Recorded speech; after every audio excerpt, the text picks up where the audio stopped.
In the corner there was an old sink held up by a wooden frame. The blue boy cried silently beside the window, days itchy with dust.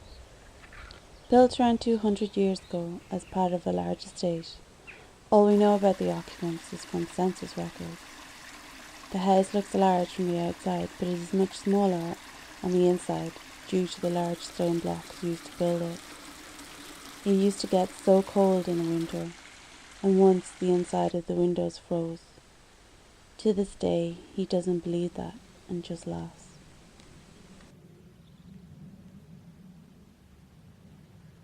Many arguments were had about church. Once when snowed in, he tried to make us walk.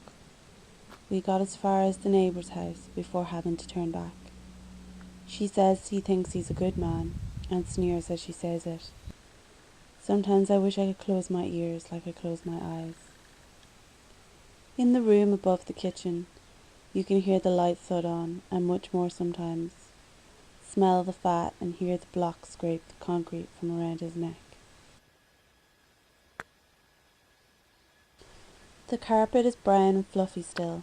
We used to lie and listen to the TV, or pretend to be gladiators on our stomachs. Often while lying in bed, movement could be heard from those boards, creaking or steps coming down the hall.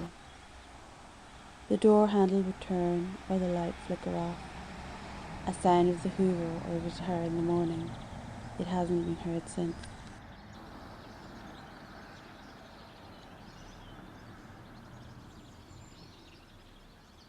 Behind the boxes it was left. In the morning it was still there. But she wasn't going to tell him that, no. It was gone. It proves it.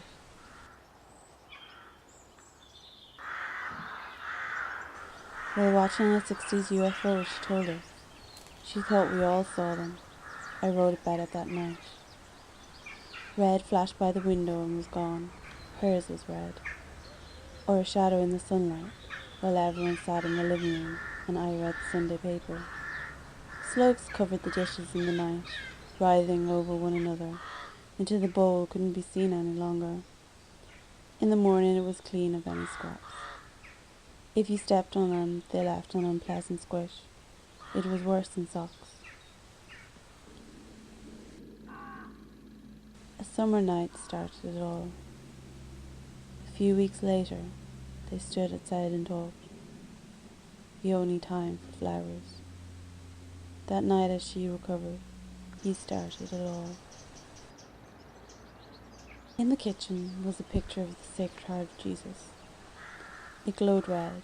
It was the first time seeing one, and it scared her. Hopefully they wouldn't leave it.